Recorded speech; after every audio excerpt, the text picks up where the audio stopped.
Hello, my name is Alexandra Heller Nicholas. I'm a film critic from Melbourne, Australia, and with me today is, I don't know, who is with me today? Who are Hello, you? my name is I'm Anton Patel, and I'm also from Australia, but I'm not in Australia. So we're in different countries as we record this, which in a weird sort of way fits in really well with the film because it's got such a transnational feel to it. It's constantly changing location, so it just seems somehow fitting that we should be in very different places, but appear to be in the same place as we make this recording. The film hasn't even started and we're already breaking down national boundaries. This is good. I think so. We're feeling it. I like it. All right, so we have our hands full today as we discuss the various potential ways that we can navigate our way through this wonderfully, amazingly, and absolutely insane film together.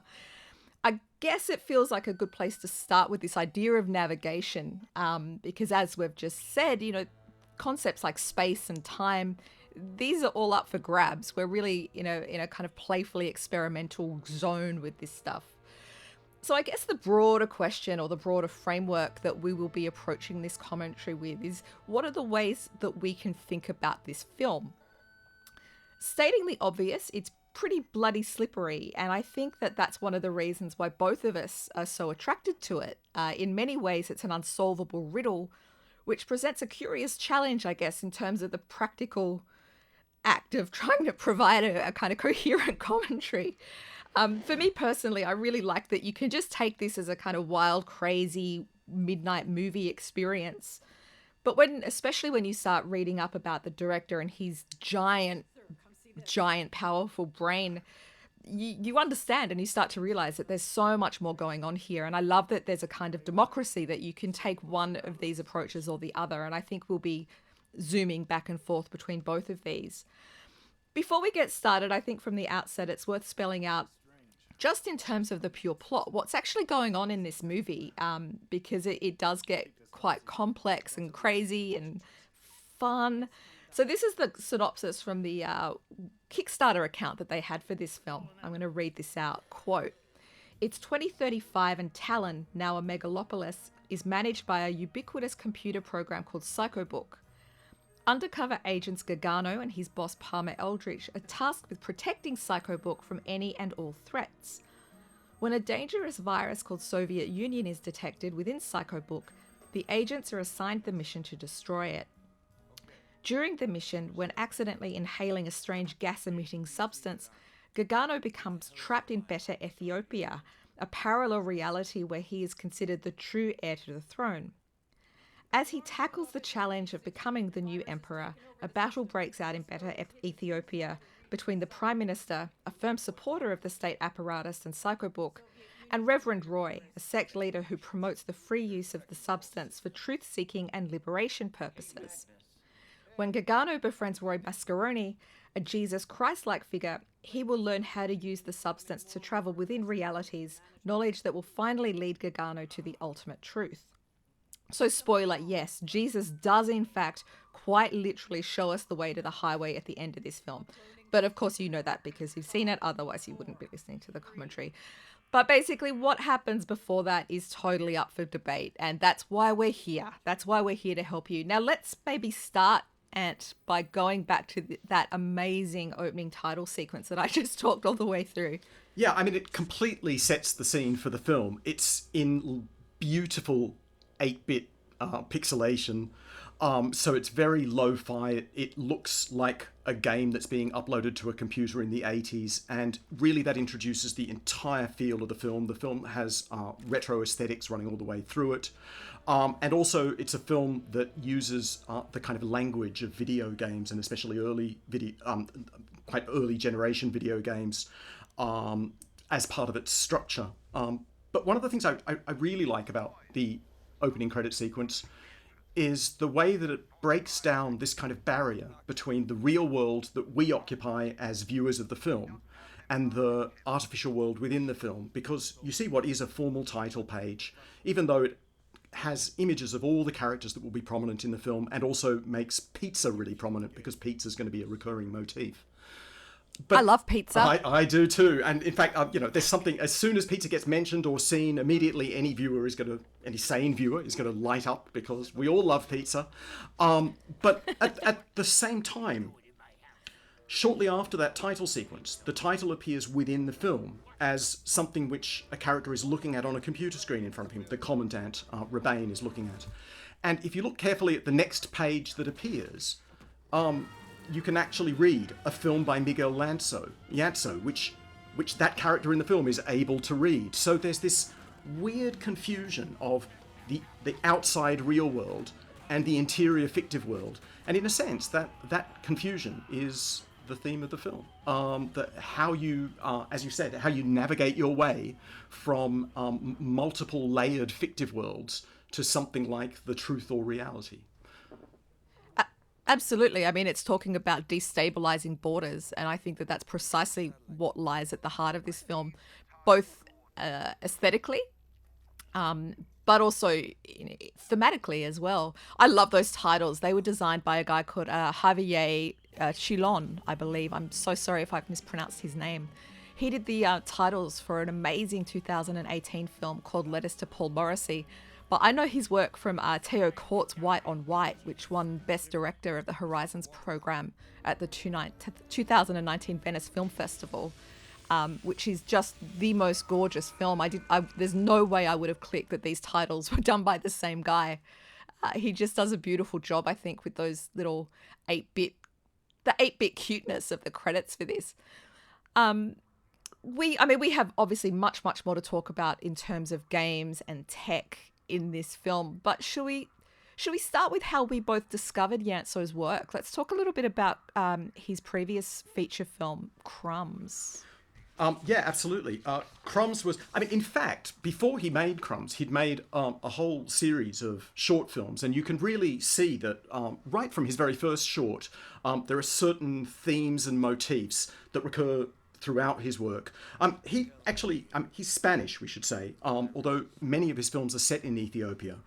He moved from Spain to Ethiopia in 2008 to work for the Spanish embassy, although he actually had a degree in philosophy and in film. And when he was in Ethiopia, he quickly met producer and director Johannes Feleke, who helped him make his first short film, and also actor Daniel Tedesse. And they started making these short films together. And what they were particularly interested in doing while they were in Ethiopia was challenging this kind of preconceived notion of what Ethiopia is like. And it's really obvious in his first short film, Where Is My Dog?, which starts out formally as a documentary, as the two filmmakers, so Ianzo and his friend Feleke, help a professor that they know search for his dog. And in doing so, they meet various street kids who sometimes look after stray dogs, and they also meet dog exterminators. And as this documentary goes on, very slowly, they destabilize the format of their film and reveal first that the professor is in fact acting and hasn't lost his dog, and his real dog doesn't have the same name as the dog that he claims to have lost. And then just as you start getting really uncomfortable with the fact that they are playing a trick on these homeless street children who are helping them, thinking they're going to get rewarded to hunt for a dog that actually isn't lost, then it's revealed that the children too are actors and that this is all just a big joke. In a way, a joke at the expense of a kind of bleeding heart white viewer who looks down upon Ethiopia and is quite happy to think of anything that comes out of Ethiopia as being just poverty porn or something like that. And what this film, what the short does is it deconstructs that. And what makes this, I think, really interesting for the film that we're watching today is that there's a strategy that's very similar. This idea that you build up a world and then you just pull the layers from it like an onion until you reveal that it's a fiction and that there's no reality to it. And that's exactly the strategy that I think is used in this film. He's made various short films actually in Spain, mostly with his brother Guillermo, who also appears in the film we're watching today. But before he got to Crumbs, he made one other short film with Daniel Tedesse, which is called, let me just get its name right. It's called Here Come the Problems, although it has a subtitle, Chigga Ale. And in that, Daniel Tedesser plays a man who dresses as Adolf Hitler. He wears a Nazi uniform and he has a fake moustache, which he has to replace halfway through the film. But who's obsessed with the music of Beyonce, and who in the end is picked up in a car by a Nazi woman who may be his mother, and who leads him to a UFO in space. And so this is really, I guess it's that short, which is the first flirtation that Yanso had with what might be called Afrofuturism, which I'm pretty sure we're going to be discussing later. I think that's going to come up. And that's what led to Crumbs, and Crumbs really picked up that ball. Look, Crumbs blew me away. I believe it was you that actually put me onto it. I think it was one of those films that might otherwise, in Australia especially, we don't get the huge distribution perhaps of these kinds of movies that you guys do up in the other hemisphere. And my heart breaks to think that Crumbs might have fallen off my radar. I don't want to go too much into Crumbs, but I think it's fair, just if you haven't seen it, it's a dystopian sci-fi quest film, I guess, about Tedesser's character Candy, who's a scavenger who finds artifacts from the past, a Ninja Turtle toy, a copy of Michael Jackson's Dangerous album on vinyl. These are really key elements of the film. It was a massive success, this film. It played a huge amount of festivals, won Best First Feature Film at Fantasia in Montreal, special jury mention at Los Angeles Film Festival, and this is amongst others. I mean, this film was a real hit, and it deserved to be. And I think it's similar in many ways to, you can feel that, in an auteur sense, you get the feeling that you can spot the Yanso signature, I think, between Jesus Shows You the Way to the Highway and Crumbs. But Crumbs is a really different film tonally. Crumbs, I think, is a bit more, I'd say, almost poetic. I think they're very different. This is much more kind of punk. Yeah, I mean, they both have surreal elements. There's no way of getting around that, and they both use science fiction to a degree, and they obviously both feature Tedesser and seem to be kind of interested in reconstituting their sort of future world from the cultural detritus of the 20th century. But they are, I completely agree. This film is just outrageously absurd in a way that Crumbs is a little more somber and a little more serious, although it does have its lighter moments. Both films, in a way, establish Yanso as this truly transnational filmmaker, because he is an outsider to Ethiopia, but he's largely setting his films in Ethiopia. So you've got this kind of insider point of view, which is always focused on Daniel Tedesser, but also an outsider's point of view, and they merge in really interesting ways, I think. Maybe we should talk a little bit about Daniel Tedesser. Oh, absolutely. I mean, Daniel Tedesser, as any viewer can immediately see for themselves, is a very unusual star to have in a film. We should say he's kind of the muse of Yanso. He does appear in a lot of Yanso's films. The only other muse for Yanso is Guillermo, his brother. Absolutely, they're like love letters to Tedesser in a way. Like, there's a beautiful romance here. I loved. There's a beautiful quote from Yanso with Filmmaker magazine, an interview he did with Nicholas Roman when Crumbs came out, I believe, and he's talking about Daniel Tedesser, and he says he's not the model of standard Hollywood movies. He's not Brad Pitt, but at the same time, for me, he's Brad Pitt because he's more beautiful than Brad Pitt. He takes you to another world with his body, with his ways. He takes you to this world of Crumbs, of things that are falling apart. At the same time, he's a very kind guy and very brave and very touching. So I think Daniel is like the gate we can enter into this world, and I think that applies as much to this film as it does to Crumbs. Oh, absolutely. I mean, we should say it's not just that he's Ethiopian. Not that many film stars, I think, are Ethiopian, but he's also a dwarf with a very pronounced hunchback. And in Jesus Shows You the Way to the Highway, that is really foregrounded. Not only his dwarfism, and which is something that his character agent D.T. Gargano shares, but also his physiological deformities and the medical problems, especially backache, which are associated with dwarfism. And I'm just trying to think, probably the closest analogue we have in cinema to him is a Filipino actor called Ernesto de la Cruz, who was also a dwarf, although he's better known as Weng Weng. Who appeared in the early 80s in a series of Filipino kind of trash films that were James Bond rip-offs. I guess the real difference between them is that, as you can see if you ever watch Andrew Levold's 2007 documentary, The Search for Weng Weng, is that Weng Weng was really exploited by the filmmakers in whose films he appeared. He never really got paid properly. The producers just ran off with the money, even though he was sort of for a short time a massive star in the Philippines. I don't think that's true of Tedeschi. I think Tedeschi is a close friend and a very close collaborator with Yanso. And although this film is very much about how characters wish and try to exploit Gargano, I don't think that it could be said that Yanso is exploiting Tedeschi in any way. And he's like an improbable hero. He's very dissented. He's an other. And he's also a kind of, I guess he's a small man in history. You have all these large-scale international events taking place around him.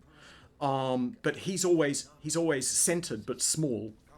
And we see that the antagonist, Stalin, plays chess with himself in the film. But it's quite clear that Gargano is just a pawn in this kind of grand globalist game. And Gargano is also a passive figure. Even though this film is full of action, it's got kung fu fights, it has punch-ups, it has Stalin actually fighting with his hammer and sickle as weapons. But amidst all of this, Gargano himself, the main character, doesn't fight, he just flees, and he leaves the fighting normally to his partner, Palmer Eldritch. He spends quite a lot of the film trapped in a cage, and almost all of the film trapped in a coma or else just asleep. He's unloaded at one point uploaded, I should say, to a television and reduced to being just this helpless image on a screen. He's exploited by various power players in the film, all of whom consider him expendable. And his diminutive size leads characters to think of him as a child. They actually refer to him as a child or a kid. Even his girlfriend, Marlon, calls him Little Fly. And I think that when she invites him into the shower, she says, "Come and have a shower with me, boy." Boy, yeah. And she, of course, and she is she's quite large, so the disproportion between them, it's a kind of constant visual gag, the size difference between them. One of the most interesting things I read about Tedeschi, really, I thought the author was talking about Crumbs, but I think it applies so much more in a way to this particular film. It's a book by a guy called Stephen Marsh. He wrote a book called Spanish Cinema Against Itself, Cosmopolitanism, Experimentation, Militancy. And he's talking about Tedeschi's body in Crumbs. And he says, quote, that it undoes masculinity. And as such, he continues, confirms the underlying queerness of the film, which is associated with the strange artifice of attributing value. And I think yes, that applies to Crumbs, but that absolutely, I love this idea of the queerness of using Tedeschi in a role like this and in a film like this. And of course, that queerness is made explicit later in the film when we have the that amazing scene in the pizzeria where Gargano is sodomizing, I think is the actual word they use, sodomizing Palmer. While imagining that he's having sex with Marlon, but because it's a dream, there's this kind of transformation where Marlon suddenly becomes his partner. And also in the first sex scene that he has with Marlon, I mean, it's not really a sex scene at all. It builds up to be a sex scene where he joins her in the shower. And just as they're about to consummate, he's interrupted by severe back pain and can't follow through.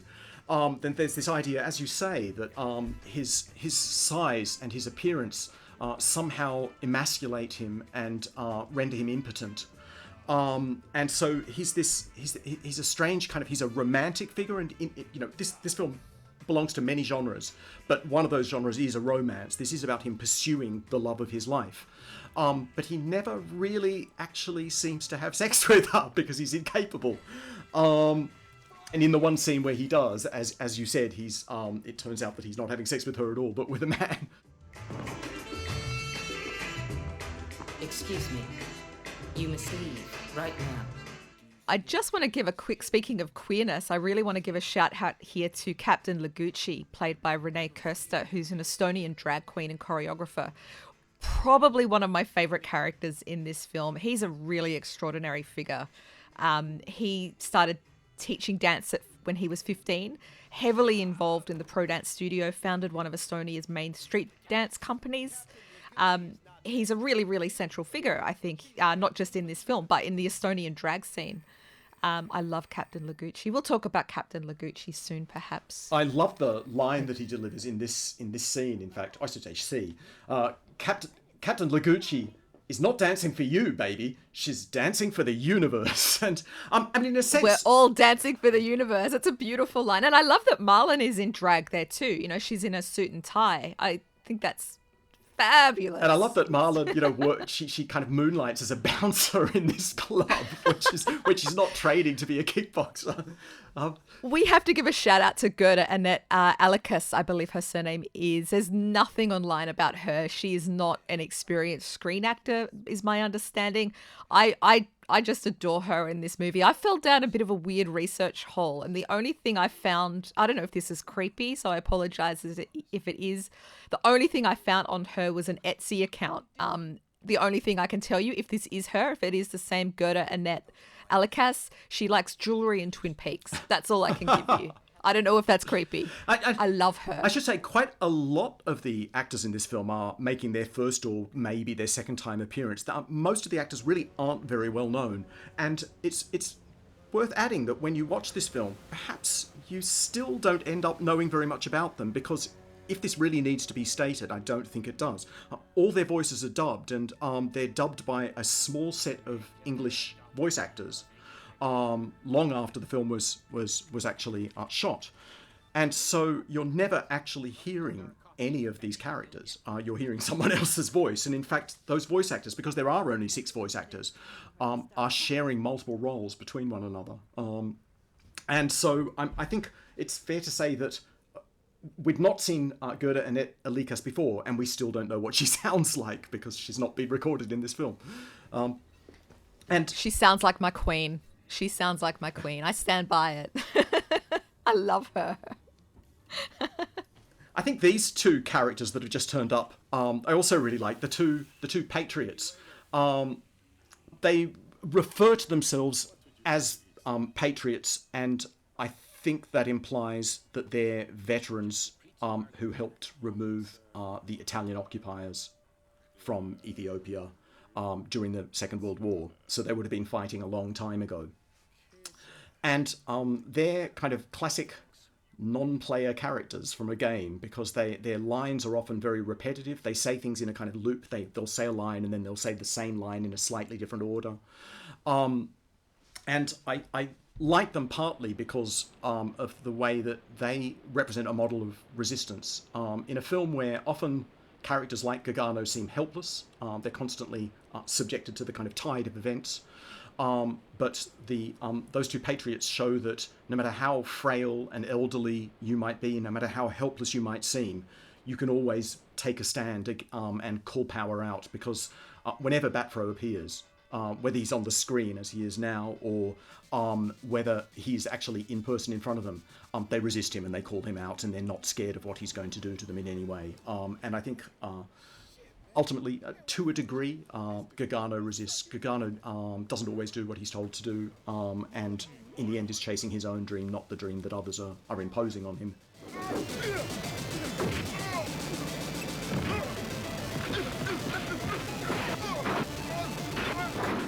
Batfro is probably worth talking about a little bit here. This is Solomon Tash. I'm not sure if I pronounced his surname correctly.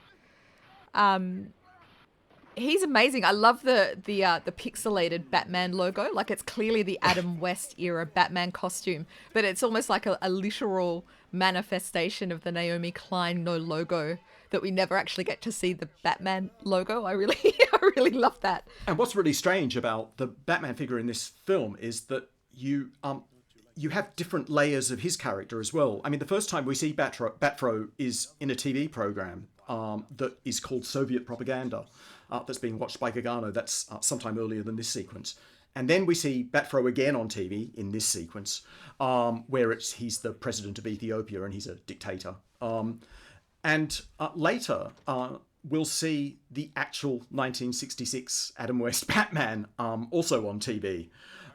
And it's three different actors playing Batman or playing versions of Batman, and these are kind of copies of copies of copies, and that one could say is informing the structure of the film, because everything in this film feels like a copy of a copy. There's very little authenticity to what we're seeing.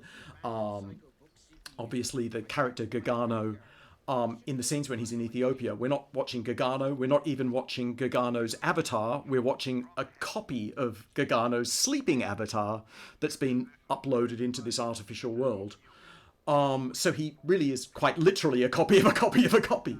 Yeah, and we see that quite explicitly here with the holograms, obviously ripping from Star Wars, but Jiminy. I mean, Jiminy's such a great character. I love that the name itself is sort of playing with the Jiminy Cricket, the Pinocchio character, the idea of the conscience's sidekick. But I think it's Aras Rosentals who plays Jiminy. It's such a great character, but I love that all of the different characters come and speak to Gargano in this particular mode, in that it's like a technological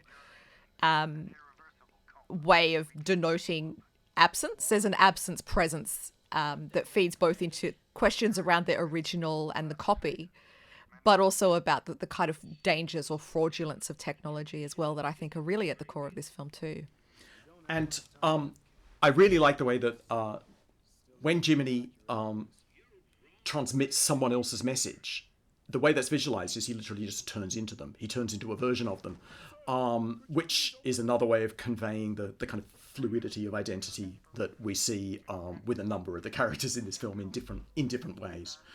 Maybe we should talk a little bit about genre, because it is... obviously, this is a film that's multi-generic. It's very hard to pin down exactly what genre it is. It has elements of the spy thriller, bits of it are like a James Bond film. It's obviously cyberpunk. It's an action film. It's a love story. There's kung fu. There are actual kung fu scenes. There are references to Indiana Jones, because there's the Ark of the Covenant in it. There are superhero tropes. We've already talked about Batman and Batfro. It's like a video game. There's Salvationist cult conversion videos. There's softcore VHS era porn, and there's sci-fi, and it's a B movie. In fact, not only is it a B movie, but it's also a fly movie, because there are quite a lot of flies that turn up in the film. In fact, that's another confusion of identity, because Gargano is always being called Little Fly by his girlfriend, but as it turns out, some much bigger flies will materialize at a later point in the film, and they're not even flies, it's people in fly costumes. And I love the way the film plays on this kind of B trope, where you see you see an actor dressed in a ridiculous rubber costume, but because of the way B movies work, you just accept that they're supposed to be giant flies, and then it turns out they really are just people in rubber costumes. They can be unmasked. I guess for me there are two different strands. They're not really genres as such, but there are two different strands of cinema that really kind of inform Jesus Shows You the Way to the Highway. And one of them is what I guess we'd call retrofuturism, and it's a sort of shabby retrofuturism. It's very self-consciously low grade and degraded. I'm thinking of sort of films like Turbo Kid and Hobo with a Shotgun and Wolf Cop and Mutant Blast, Kung Fury. Even the films of Panos Cosmatos, like Beyond the Black Rainbow and Mandy. These are all films which pastiche the excesses of straight-to-video 80s schlock to construct their own science fiction futures. So they're films that are entirely dependent on the past, and they look back to the past, and they have nostalgia built into them. And they are very funny. I mean, they're very funny, kind of artificial, pastiche objects. But they're also remixing all of these elements to tell what is a new story, and it's very much its own story. It's interesting to me that you say that, because when I first saw this film, they're nothing alike in a way, but I think that there's this shared kind of camp trash, almost like a kind of sensibility that reminded me heaps of Gabriella Bronte's and Daniel Schmidt's Diamantino. That was a really big, and they don't look anything alike. They're doing totally different things. But yeah, you're right. I think that there is these really unique films, I think, are locking into something that's kind of communal in terms of this sensibility. It's our childhood. That's our, that's our, and there is something kind of very self-consciously shabby about everything in this film. I mean, it would be easy to dismiss it and to say, oh, well, it's just a low-budget film. But I think it runs much deeper than that. Yanso is deliberately making this film look like it's low budget. He's really going out of his way to use very, very lo-fi effects, to have kind of stilted performances, these kind of ridiculously stilted performances, the terrible dubbing, which we've already discussed, with, the character who's doing the voice for Stalin having an overtly Irish accent, which just can't possibly fit with the character of Stalin. And even Better Ethiopia, they always pronounce it as Better Ethiopia, which sounds like Better, like it's some kind sort of improved version. An improved Ethiopia. But in fact, when you see it written down, it's beta. It's Beta, the Greek second letter. It's a kind of secondary, worse version, a deteriorated version of Ethiopia. And of course, beta is like B-movie. It's a B-movie. That's exactly the kind of approach that I have to this film, I think. I think of this as a trash film. And I don't mean that in a negative way at all. I think that it's, this is almost the epitome of how amazing trash aesthetics can be. So maybe it's not a trash film, but it's a film that utilizes trash aesthetics in a really powerful way. And for me, it locks very much into a concept that it's just been so influential on the way that I engage with film. A guy called Jeffrey Sconce coined this term paracinema in an essay that he wrote in 1995. He's expanding on French social theorist Pierre Bourdieu's work on the political significance of taste. And he basically predicates this whole idea of paracinema as what he then saw in the mid-90s as, quote, the gradual emergence of a growing and increasingly articulate cinema subculture, one organised around one of the most critically disreputable films in cinema history. So when he talks about paracinema, he's sort of talking about everything. I think he lists things like bad films, splatterpunk, Mondo films, sword and sandal epics, Elvis flicks, government hygiene pictures, Japanese monster films, beach party musicals. Exactly the kind of, cornucopia I think that Yanso's dealing with here. But I love this idea. Sconce calls this paracinema isn't a subgenre or a collection of subgenres. It's a reading protocol rather than a category in any other sense, in the sense that it's and this is his words here, it's a counter-aesthetic turned subcultural sensibility devoted to all matter of cultural detritus. And I just think it's so useful to look at the kind of trash sensibility of this film through this lens, because it speaks about this politics of taste and politics of value. And we see that in Crumbs as well, this idea of cultural detritus, the vinyl copy of Michael Jackson's Dangerous and the Ninja Turtle toy. I think we're dealing with the same stuff in Jesus Shows You the Way to the Highway, but with genres, with trash, the cultural detritus of the genres themselves, or the subgenres that he's playing with and that he uses to build this broader aesthetic. And, it's no coincidence that towards the very end of his adventures, Gargano ends up literally being trash. He is transformed into trash. He's trapped in a television set, which is removed from his house, from his girlfriend's house by removalists, and put in the alley to be, as trash. So he becomes what this film is, only to be rescued at the last minute. And I mean, basically the wonderful thing about all the, if you can call them that, the genres that make up paracinema, these kind of discarded, overlooked, marginalized genres, aren't susceptible to the same respectable rules as more conventionalized or centered cinema. And so anything goes. You can literally do anything with these materials, and you can build your own space, and within that space you can play a new game. And I think that is exactly what Yanso's doing. And it is, and you're absolutely right. All the influences that we have here, they're all from low cinema. They're all from the kind of stuff that goes straight to video or doesn't even make it to video. Stuff, as I said, it reminds you a bit of the Wang Wang films, which were about as low grade as it gets, and were rip-off films. They were rip-offs of other low grade films, and that all just in many ways liberates Yantso to do whatever he likes with these materials. And I think he does a really good job of it. I think he does a beautiful job with it. And I love this idea, just using this concept of paracinema, the idea that it's a reading protocol. It kind of puts the onus on us as spectators to decode and to understand. You know, we're locked into this mode of engagement that understands the language here. We understand that a trash film, whether we're talking about literal trash, which I think applies to both this film and Crumbs for the reasons that you've outlined, or just trash aesthetics or trash genres or subgenres, that there's a politics to trash, a really vital, valuable politics to trash. And as soon as you take these kinds of materials and make of them something that your own, that's an act of reclamation. It's a kind of reappropriation.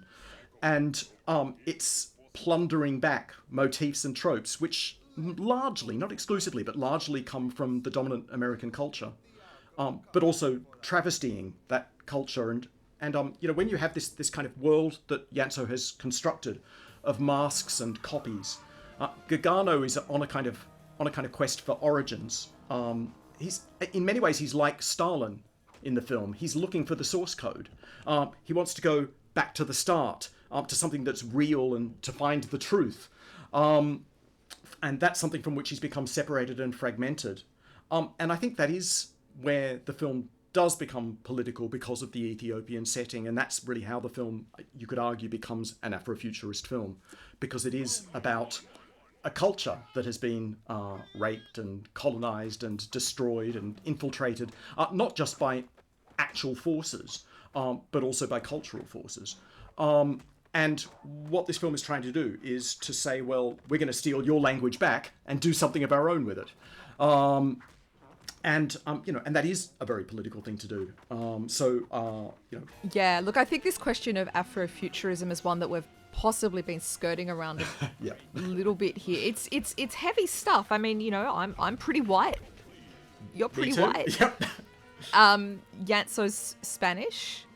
There's a lot of questions. There's a great article, a really brilliant essay on Crumbs and a short film called Robots of Brixton by a guy called Mark Bald. Did I pronounce that correctly? I hope so. Oh, I don't actually know how it's pronounced, but yeah. Apologies if we've mispronounced your name, good man. Your essay is amazing, and both of us read this and we were really struck by it because he's specifically talking about Afrofuturism in the archive.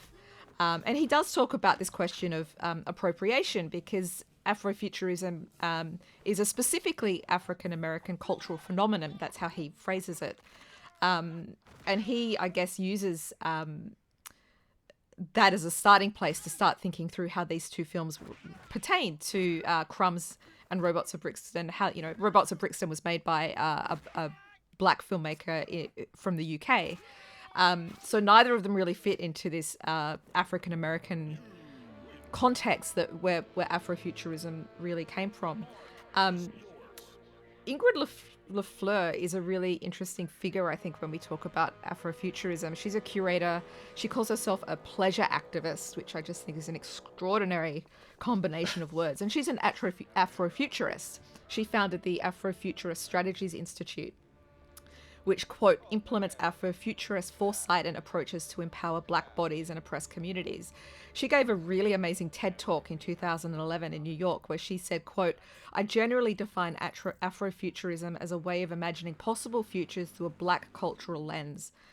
She continues, I see Afrofuturism as a way to encourage experimentation, reimagine identities, and activate liberation.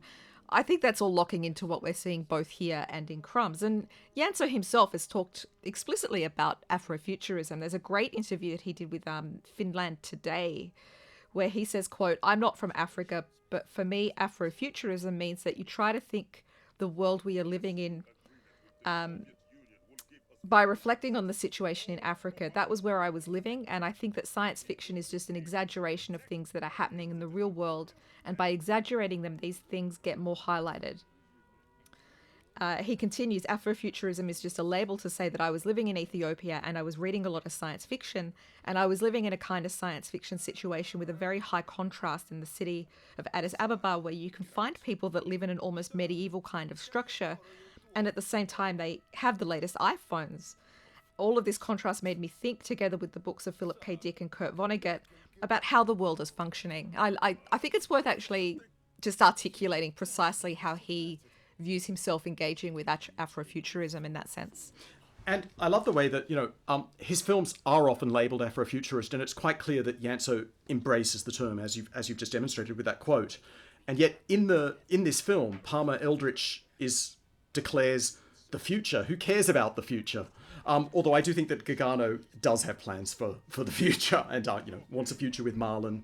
But in order to get there, and the pizzeria, and he also wants children, he claims. But in order to get to this future, he has to go back, and the trajectory of this film is always retro. It is a retro-futurist film, and when Mark Bould in his essay talks about the archive, creating this kind of archive of older materials which you reclaim or reactivate and label as Afrofuturist, you build on that archive, which is partly reinvented. The elements that go into it won't always be configured in the way that they originally were in history. Once you build from that the future, you have an archive which is constantly feeding on itself and constantly feeding into the future. But the thing that I really, really love about this film, and the way that this film picks up on the essay written by Bould about the previous film made by Yanso Kroms, is that here we have Psycho Book as this major presence in the film, which is obviously the ultimate archive. It's the collection of everything and the reconfiguration and reconstitution of everything in a different form, as a different reality. And Psycho Book serves as all kinds of things in this film. It's obviously a pun on Facebook and a kind of play on social media. It also just seems to be the internet in general. And in one version of the events that's taking place on screen, it's an experiment taking place in MIT that's just a behavioral experiment involving a kind of mind probe. But it's also just a kind of meta-cinematic reflex for this very film that we're watching. It's a collection of disparate elements that are kind of reconstituted to form the very film that we're watching in all of its different layers. I think Psycho Book is worth unpacking a bit. I was reading that Yanso was really influenced by Michel Foucault here and the idea of the panopticon, which I guess in general terms is an architectural concept that lets a watchman surveil the building's inhabitants who are in cells. So it could be a prison, a school, or a place of work. And the thing with the panopticon is that while you know you can be seen, you don't know when you're not being seen. And through Foucault, we can really conceive of the panopticon as the core of surveillance culture. That's really how this idea has been picked up and sort of run with. The idea of the literal watchtower becoming something more ubiquitous and insidious with the expansion of surveillance technologies and the normalization of how we're kind of fine with being watched all the time. And Yanso has made that really explicit in relation to what you said, Ant, like to Facebook. There's a great quote from that interview I think I've mentioned from Finland Today in 2019, where he says, quote, "What is Facebook if not a panopticon? It's in your pocket. You don't even have to go there because you reflect yourself and you are performed by the reflection. It goes minute by minute, controlling or performing your taste and opinion." He continues, "I see technology from a bit of a paranoid point of view. I don't see many positive things in the development of technology. I use it, but I think the power is always one step ahead. There are a lot of hackers, there's a lot of people trying to reflect on the world, but are just witnesses of what power is doing. So it's a little bit tragic because we cannot even perform any revolution. We're always behind, all we can do is reflect." And that quote to me, especially in this idea of the panopticon and how that ties into Psycho Book, I mean, he really does what he set out to do. I mean, this is a guy that studied philosophy, and I think, he's earned his stripes. He walks the walk as much as talks the talk. I think that the film is that idea brought to life. Oh, absolutely. And we should just say, in the scene that we just watched at the pizzeria, you can see the tension in Gargano's character, because in this dream sequence, he has become the emperor of Ethiopia that he's expected to become in the particular scenario he's playing in the game at the moment. But all he wants to do, once he has all of that power, is just have a pizzeria by the beach, which of course is all he wants to do throughout the film. I love it that pizza just keeps recurring. In fact, the very first time we see Gargano, he's distracted from a phone call that's summoning him to a mission because he's reading a book on pizza making and pizza cooking. In a sense, although we have all of these power plays and all of these characters watching him and manipulating him from the outside, people like Stalin, people like the Commandant, who's a rather sinister figure, I think, in the film, or the doctor at MIT, who is also played by the character who plays the Commandant, an actor called Laurie Lagel. Although we have all these characters from the outside manipulating Gargano,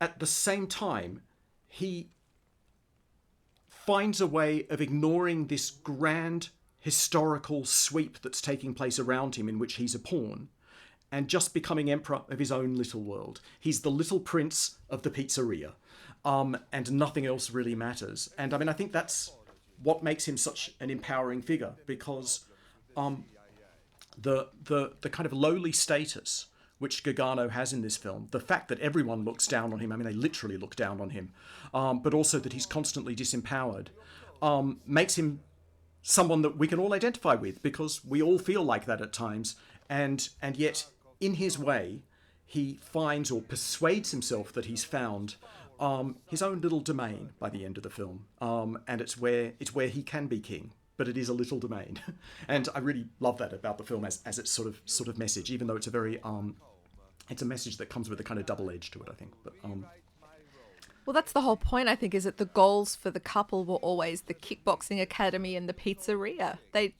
weren't interested in this meta stuff. That's what they wanted. But I guess the question is that what they actually get? Because anyone who tries to actually trace this film's narrative from A to B to C and to work out what's really happening will quickly realise that the effect of watching this film is very dislocating and disorienting, as much for the viewer as it is for Gargano himself. And I mean, there are three questions that you can ask that are fairly simple questions about the character and his adventures that really exemplify how slippery a narrative this is. And those questions are, who is he? Where are his adventures taking place, and when? And to the question who, well, we know he likes pizza, and in the scene where we first see him, he's addressed by his partner with the line, "Agent DT Gargano, where the hell is your mind?" And I mean, in a way, this is pure expositionese. It's just telling us the name of the character, and also telling us his job in just one line, because he's an agent and he's called DT Gargano. But at the same time, this is quite literally the start of the game that we know has just started up. And while the pizza book that he's reading is a hint that there's an alternative reality in which he's really a pizza chef, is he even called Gargano in that other reality? At one point in the film, we glimpse a personal information page on the Psycho Book terminal, and Agent DT Gargano is listed only as being his code name, with no indication of his real name, for which the code name is a cover. And when he wakes from the MIT experiment at the end of the film, and insists on referring to the Doctor as his CIA handler in Operation Jungle, the Doctor suggests that he's been experiencing what he calls paranoid symptoms, because this isn't his CIA handler, this is just a doctor. So not only is Gargano no agent in this reality, but we don't even have any confirmation that he's really called Gargano. We don't know who he is at all by the end of the film. It's also not entirely clear where it's unfolding, because the adventures that Gargano has are very internalized. They take him all over the globe, but it's not a real world, it's a virtual world. At one point, Beta Ethiopia is... there's a suggestion that Beta Ethiopia might be nuked. It might be completely destroyed. And the Commandant says, "Oh, don't worry, we can rebuild it in just 2 days." So it's not a real place, it's a virtual place. Roy mentions that Massachusetts is their real location, and Gargano claims never to have even heard of the place and can't even pronounce it, as indeed I couldn't a second ago. And I cannot say Massachusetts. and meanwhile, none of the film's actually shot in America, even though ostensibly by the end of the film we're led to believe it's all been unfolding in Massachusetts or in America. So where are we really? Does it even matter in an increasingly wired up and connected world where the real location of something is? I guess though the hardest question to answer, and it's one with which Ianzo plays all kinds of games, is when. The when of these events. Which year we're in. Just that, a simpler question as that. The publicity bump, indeed the synopsis that you read, Alex, right at the beginning of this in your introduction, states that the year's 2035. Now, I can't see any evidence within the film itself that this is set in 2035. It's just a date that's never mentioned unless I've missed the reference.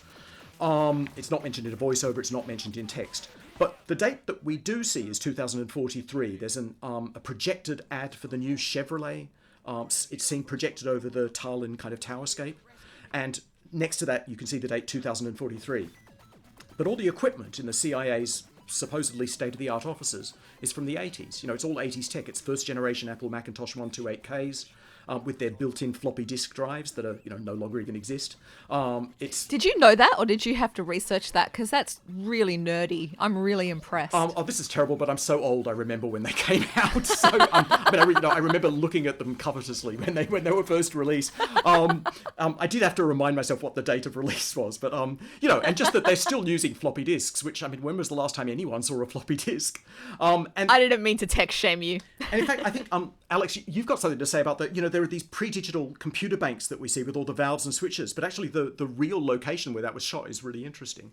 Yeah, this is one of those things that you probably wouldn't pick up just watching the film, and I think it just adds to that idea of treasure. And I guess that idea of treasure is in Crumbs too. One of the locations in this film is a hotel in Tallinn that opened in 1972. Now, the 23rd floor was a KGB radio center that they used to spy on guests of the hotel. I'm riffing on the Wikipedia page here. Apparently 60 rooms of the hotel were under surveillance, and that included the restaurant. And the KGB apparently just upped and bolted without packing anything up when Estonia gained independence in 1991, leaving a bunch of these rooms intact, and they're now on display as a museum. And I love that was accessed as an actual location with which to film some scenes in this film. I think that's amazing. I think it is a real treasure, you know. And used as a location where illicit surveillance continues apace. Even though we're supposedly in 2043, it still looks like what it looked like when it was being used by the KGB. And what's more, if you look at Gargano's personal information page on the Psycho Book terminal, I have to say you really have to freeze frame on this to see it, but it is there, all this information. It states that he was, in fact, born in 1965. And he started working for the CIA in 1989. So all of this makes the year 2043 or the year 2035 seem a bit impossible. There's an obvious anachronism at work. All of this maybe is explained when Roy Mascaroni arrives and gives his recollections when he recognises Gargano of what's really going on. He explains to Gargano that, in fact, they're participating in a brain mapping experiment at MIT.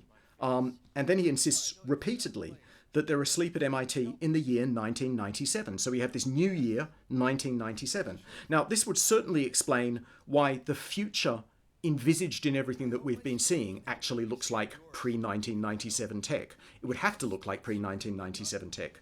But the problem with that is that within the scenes in Ethiopia, there's one scene where we see Gargano's consciousness. Actually, it's not in Ethiopia, it's in a submarine. But we see Gargano's consciousness being stored on a USB drive. And no matter how much Mallon anachronistically refers to that USB drive as a radio cassette, it really is clearly a USB drive. And no matter that she's able to plug it into an old battery-operated portable black and white television, which could not possibly have a USB port, the USB drives didn't come about until 3 years after 1997 in 2000. Again, we have this kind of weird temporal paradox where it's very, very hard to process how we're supposed to read these contradictory times.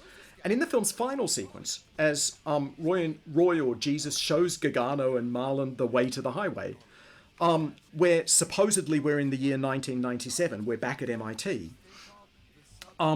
the pizza van that the couple is driving clearly has "since 2014" written on a roof sign. So, in fact, it seems that we're at some year after 2014, and yet in 1997, and yet in 2043. And if you put all of this together, if the final scenes do not take place in 1997, then can we be sure that they really take place in Massachusetts? Has Gargano even woken up? Is he still in an irreversible coma? And where would he be if he did wake up? All we really do know is that the reality we see at the end, with Gargano and Marlon on their way to make and sell pizza from their van, it's a kind of idyllic realization of Gargano's dream, or at least an exercise in fantasy wish fulfillment. And the film never definitively reveals who its main character is, or when, or where. It just presents a series of disorienting, self-negating data to us, which we're left to process as though we're the ones engaged in the mind experiment as much as Gargano. The more you watch this and think about these little sets of data that are thrown at us, the more confusing and lost you're going to become. They were successful in creating a network of makeshift data collections. The most comprehensive analysis of human behavior ever conducted. A brain mapping network called Psychobook. The first time I saw this film, I felt so clever because I thought of the words transnational carnivalesque. And of course, a whole bunch of people have used that term a lot. It's not me. I can't claim credit to it. But this idea of the carnivalesque, of this playfulness, I think is really this sort of experimental playfulness that's really subversive. I think that this idea of the carnivalesque, and especially, again, this idea of the transnational carnivalesque, really helps us. Instead of getting in a tangle, like what does it all mean? It gives us a kind of conceptual space to start thinking through playful subversion. And for me, that's like a really safe, no, safe's not the word, but that's a space, a thinking space that I'm really comfortable with. I guess just to kind of clarify what I mean by the term carnivalesque itself, it's coined by a guy called Mikhail Bakhtin in his 1965 book Rebellion in His World. This is a really major concept that's been picked up by a lot of academics and critics, but it's also sort of entered the more popular discourse, I guess. And the carnivalesque is really the spirit of the carnival, how what was once a very specific cultural event where social norms were inverted with enormous subversive potential has been carried over away from the physical event of the carnival itself to become a broader sensibility. So carnivals saw people who were really living at the boundaries of a given social system, momentarily granted power in a festive spirit of inversion, which allowed for mockery of power structures and symbols that at other times would have been deemed to be really culturally inappropriate. In the context of carnival, that's what it's all about. That's the fun of it. That's the play of it. That's the joy of it. So Bakhtin wrote, quote, "The suspension of all hierarchical precedence during carnival time was of particular significance. People were, so to speak, reborn for new, purely human relations. These truly human relations were not only a fruit of imagination or abstract thought, they were experienced." So the carnivalesque, in practical terms, I guess, carries this spirit into different kinds of texts, away from the physical event of the carnival itself. And I would say very much it's carried into Jesus Shows You the Way to the Highway. It just ticks a lot of boxes, I think. There's a real spirit of chaotic, defiant excess, social disruption, dark humour, historical periods that look familiar but are distorted, and you map that out just beautifully right now, this playing with time. And these ambiguous spaces that merge things that are both familiar and strange at the same time, this idea of liminal spaces, this idea that a kind of disorienting transitional space. And that's what this film is all about. That's where it's set. If you ask where is the film set, well, it's set in liminal space. It's set somewhere that can be defined by the fact that it can't be defined. So I think we can very much look at the film through this idea of the carnivalesque. And just as the film literalizes the notion that it's trash by turning its protagonist into literal trash. There's also a sequence in this film where two characters just bizarrely turn up in the costume of Antony and Cleopatra. This is Palmer and Marlon. And they say, I've made a good sale at the carnival. They've just been at a carnival. And they look out the window and there are these women who are kind of milled around Palmer's red convertible car, and they're all wearing carnival masks. So, I mean, the film it's advertising its carnivalesque nature. Speaking of masks, Yes. so I'm going to talk a little bit about masks because they're a thing, both in this film and for me personally. I published a book last year with the University of Wales Press in 2019.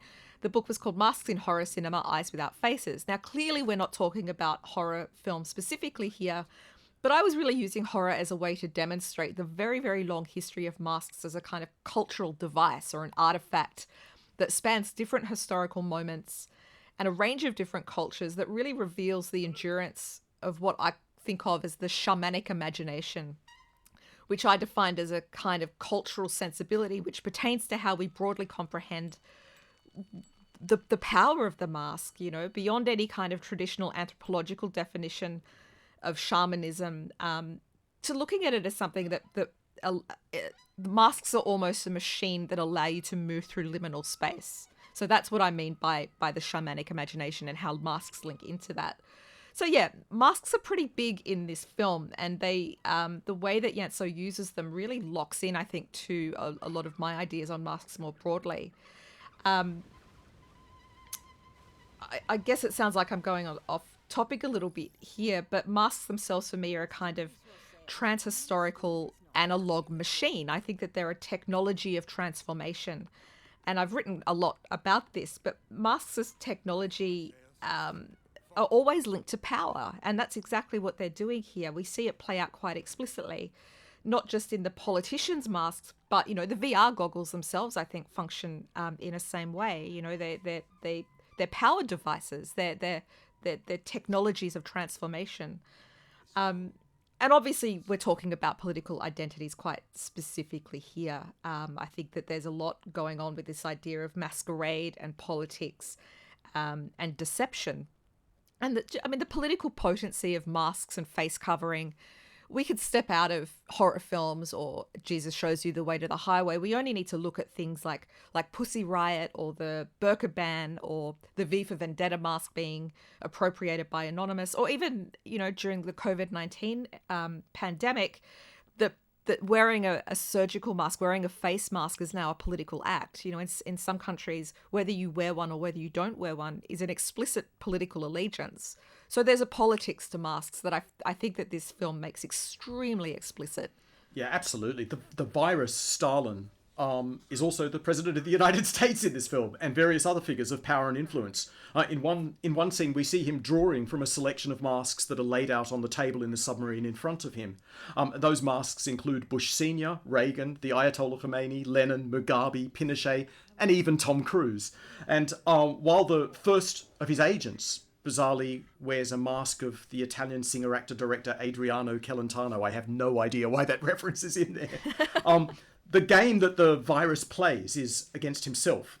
It's a kind of comment on the geopolitics as a zero-sum game. I guess like something from John Badham's War Games in 1983, which was another 80s film about the global Cold War and computer games.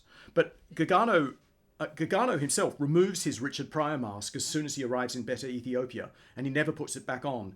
So he wants the game and the whole charade to end, whereas it's everyone else that continues to wear masks around him. And amid all these masks, identity is fluid. I guess Captain Legucci embodies that kind of fluidity of identity the best. Everyone's a player, but the skins of those players can be interchangeable within the game.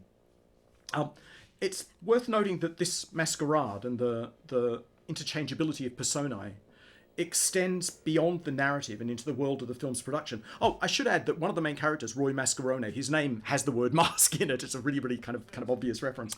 But I never noticed that. The character Roy Mascarone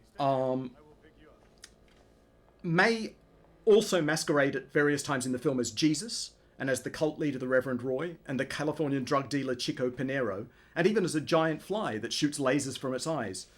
But he's played by Yantso's brother and regular collaborator Guillermo Yantso, And Guillermo Janso actually plays multiple roles in this film. He doesn't just play Mascarone, but he also plays Stalin. He plays Stalin's assistant, who wears a Princess Anne mask. And he even plays the stop-motion version of Gargano himself. And similarly, all the voices are provided by the 7 UK voice artists. For example, one, Kieran David, voices not just Gagarin, but also Stalin. And if Stalin and the President and Roy and Jesus and even Gargano are all interlinked through actors or through voice actors, and maybe even represent different aspects of the same person in a one-player game, then all these masks are reduced to just icons. They're mere dress-up in a merry-go-round of meaningless politics in which Gargano gets Absolutely. swept up before, he's finally finding a way home to what he really wants, which is his pizzeria and payment to set up a kickboxing academy for Marlon. And I think that the masks play precisely into that idea of the carnivalesque, in that it's this sort of subversion of identity and power. That, I mean, they're almost, because they're so overtly cartoonish and interchangeable, there's something quite radical in the act of making those masks so nonsensical. And I also love the way they're so lo-fi. I mean, they're literally the kind of cardboard masks with cutout eyes that you wear when you're aged 5, or that you wore when you were aged 5 3 decades ago. It's easy to say, oh, what a funny little jibe that Stalin somehow could also be George Bush Sr. But actually, if you look at politics today, the same confusion is certainly around. The idea that Donald Trump seems to have very close and intimate connections to Vladimir Putin. That there is a way in which one of them is wearing the mask of the other at all times, and that they're manipulating one another, and that perhaps they are the same person or two different people, but serving the same political ends. And that the idea that all these political players, all these power players in the film, are basically from the 80s, but that the games that they play persist into our, what is our present. I think is what brings a real sting to the absurdity. Ticking bomb means trouble for Batman and Robin. Holy, breaking and entering! It's Batgirl! Quick, Batgirl, untie us. We probably have to mention this public service announcement with Batgirl. This was a real thing. This is not rigged for the movie. This is quite a famous public service announcement, which I think is extraordinary. I think this is such an interesting choice to include this and privilege it in such a specific way, because it politicizes the cartoonish. It's doing exactly what it is that we've been talking about. It takes this interplay, this carnivalesque interplay between what is absurd and what actually has very concrete real world political significance, and it sort of blurs it and subverts it and inverts it. And I do love the way that we actually see the Adam West Batman that's been parodied all the way through the film. We see an actual version of, but we see it as this kind of semi-serious announcement about women's rights and equal pay. And in a sequence that begins with Noguchi in the room, who's represents a type of femininity, and that ends with the girlfriend Marlon at the height of her treachery appearing. It's such a... As Cleopatra, no less. And as Cleopatra. So all these different role-playing games that unfold in the same sequence become very... It's very confusing. It's very hard to know how to read these signals, because they all cross one another. They become like crossed lines, and they sort of inform one another, but they don't quite seem to be telling a coherent story. And I don't mean that... That sounds like I'm saying something really negative or critical, but I think that's actually the whole appeal, that you're forced to think through and think around a whole variety of issues that are all thrown at you at once. And that's the magic of this film, that it leaves you confused and disoriented, but it's actually very satisfying, and it's it's actually quite intellectually stimulating a film, even though it presents itself in this really kind of trash aesthetic way, as just a bunch of kind of junky motifs stolen from other films. There's something very, very subversive politically going on in it. Perhaps we should talk a tiny bit more about Better Ethiopia, since we have been addressing the notion that that some of the film's absurdist politics actually feed into the real world. Mr. Sophistication and Stalin in the film embody respectively, the fascist Italian occupation of Ethiopia from 1936 to 1941, and the Soviet-backed Marxist-Leninist dictatorship of Mengistu, which was from 1974 to 1991. In the film, the brutish Batfro would appear to be a figure for Mengistu himself, who was supported financially and militarily by the Soviet Union, just as Batfro is. In fact, Mengistu is still alive today, and he lives in exile in Zimbabwe and was found guilty in absentia of genocide. He's a really bad man, which is very much the impression that you get of Batfro as well. Batfro tries to present himself as a hero who's engaged in the war on drugs, but he's living the rich life with prostitutes, and is really quite content with genocide. He's happy to burn down a factory, even though there might be people still alive in it. And he executes people in front of us in the film. He snaps the neck of Roy.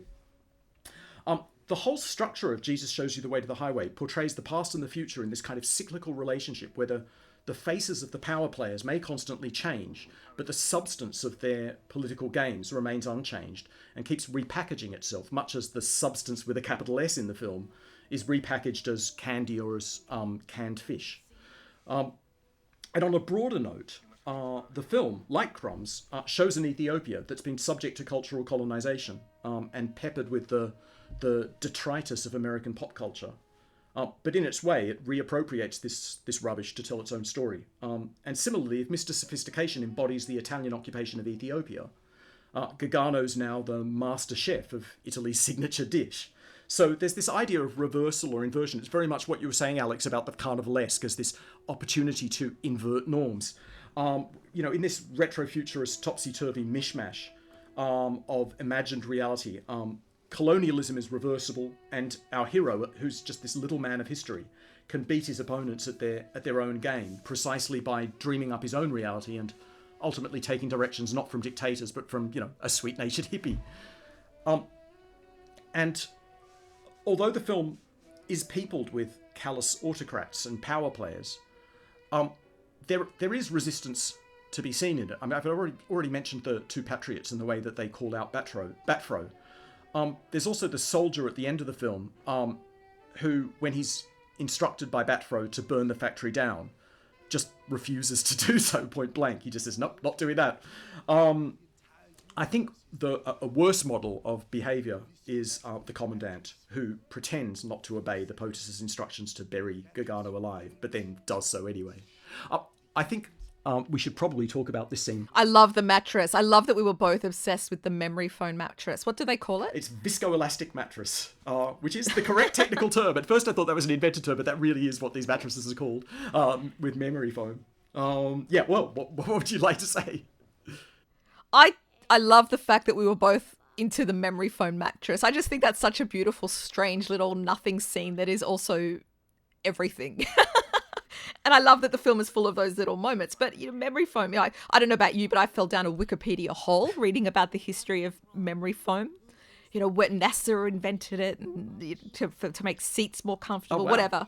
You guys don't need to know any of that. But I love that idea that it's something that molds to the shape of a warm body and then bounces back. And the idea of history being like a viscoelastic mattress, this sort of the elasticity of time and the flexibility and it's not solid. That it can bounce, history can shape and be reformed. And I think that it's such a fluffy little moment, but I just think that there's something so beautifully poetic in this extremely random, silly reference. I love it. Yeah, and it's certainly a comment on the consequence-free world of virtual reality. I mean, this is a world in which Gargano is shot repeatedly, he's hit with a laser, and he just keeps coming back to life. And the same is true of Roy Mascaroni, who does, for a while, consider himself to be Jesus Christ, is also immortal. He's unkillable. We see him killed multiple times. He's shot in the head, but he still keeps coming back. Viscoelastic mattress seems to pick up that idea, but at the same time, there's a kind of meta-cinematic element to the line, because it acknowledges the film's hoped-for impact, while resigning itself to that impact being slight and readily forgotten. It's quite a modest way for the film to figure itself as this kind of this viscoelastic mattress, which might preserve memories, but it also eventually will always return to its former shape, and it will it's not really going to have that much of an impact on anyone. What I particularly love, though, about the comment is the fact that it's made by a removalist. It's probably the most openly and overtly philosophical line in the film, but it's made by a removalist who has the accent, or someone doing an impression of the accent of Werner Herzog, which is just so ridiculous, and who addresses his comrade as Johnny in the middle of the line, which just somehow makes it so banal and pathetic. It's also, the bed is the province of sex and of reproduction, which this film is full of reproductions, but it's also the province of sleep. And on almost any reading of this film, no matter which world you think you end up in, or if you think you ever end up in a real world, Gargano spends most of the film asleep. He's, either his avatar is unconscious because it's been poisoned by the substance, or he's in a lab in MIT asleep on a bed. I think for that reason, making the bed the kind of focal point for this broader philosophical line about the overall meaning of the film makes a strange kind of sense. It also adds to that dreamlike quality, surrealism, I guess, is a word that is really hard not to talk about when we talk about this film, and Janso's influences, like David Lynch and Fellini, he's talked about the influence of Buñuel, especially. There's a beautiful quote with Filmmaker magazine from 2015 where he says, quote, "I share Buñuel's spirit, especially Un Chien Andalou and L'Âge d'Or, because these movies are very punk and very critical, but they're very funny. The spontaneity is there, randomness is there. Buñuel and Dali were creating automatically with ideas that weren't logical. It's the same with the Marx Brothers. So in that way, I love Buñuel because through these random things, he discovered very real, powerful relations between things. I love that. Very real, powerful relations between things. That's exactly what Crumbs is about. And that's exactly what this film is about. How do things relate? And maybe sometimes that's not easy to answer. And perhaps the one thing we haven't discussed in all of this is the other really major influence on the film, which is the kind of subgenre, I guess you'd call it, of virtual reality films that deal in virtual reality. Things like Fassbinder's World on a Wire, or The Lawnmower Man and Virtuosity, Star Trek Generations, obviously The Matrix, Avalon, The Congress, and I think most particularly David Cronenberg's Existence and Videodrome. Roy's line that he delivered just before his head is blown off is "See you in MIT," and I think that line is very clearly meant to be this film's equivalent of Videodrome "See you in Pittsburgh." And Gargano will end up, like Videodrome's Brian Oblivion, as just a talking head in a box on a television set. VR films tie in with themes of existentialism and fluid reality. So Gargano becomes a kind of mobile brain trapped variously in an avatar and a mirror copy of his body or a disembodied mind. And he's open to the manipulations and the deceptive stimuli of sinister outsiders like Stalin and the Commandant. And these outsiders recall the evil demons imagined in a thought experiment by René Descartes in his 1641 Meditations on First Philosophy. Descartes imagines the evil demon as a kind of being of utmost power and cunning, which messes with the thoughts and perceptions of a person by constructing a virtual reality which the mind cannot distinguish from the truth. And Descartes uses this theoretical demon to model our uncertainty about the world beyond our mind. In other words, virtual reality, it's not merely this kind of science fiction trope that you find in cool movies. It's a thought experiment with a long tradition in the philosophy of skepticism. And films like Jesus Shows You the Way to the Highway play out the difficulty of trusting sensory stimuli or knowing what's real in an illusory or a constructed world. And this is an issue which has become greatly exacerbated in the postmodern age of the digiverse of fake news, of reality that's endlessly mediated and refracted online, and of the information superhighway to which Janso's film shows us the way. Here the evil demon is Stalin or Mr. Sophistication or the Commandant or the MIT doctor, who are all manipulating Gargano. But like Cronenberg's Existence, Janso's film has existential concerns, and both about our phenomenological experience of the world and about the nature of our existence and the importance of our moral choices in a meaningless universe. And I think that we don't really know at the end where Gargano is, or what's going on with him. He has these conflicting desires to complete his last mission for the CIA, or to be with Marlon and to run a pizzeria. And in the end, his mission's over and he's running a pizzeria with Marlon. But is he really? Or is the ending just another wish fulfillment virtual reality? And if Gargano is truly awake in the real world, why in the final scene can we see the red-eyed feline form of Stalin in the pizza van with Gargano and Marlon? The film presents a world of constant illusion, constant hallucination and constant instability. That is why it's so surreal, where reality always seems virtual and the truth is always being deferred. Which is why it's so hard to come up with an answer at the end, because there isn't an answer. It's just thrown down the lane. We don't really know what's at the end of the road. I love how we started this commentary by saying, well, we're going to see if we could find some ways into this, and we've got to the end and it's like, we don't know. And I think that's the perfect place. I think that's exactly where we should be, because if we did know, we'd be lying. I'm absolutely happy with platonic aporia. just ending going, huh? Thank you for joining Ant and I as we've talked through this amazing film. It has been a delight. I have a slight concussion, but in the best way possible. Ant, thanks for joining me. Thank you so much, Alex. And we're out. We'll be right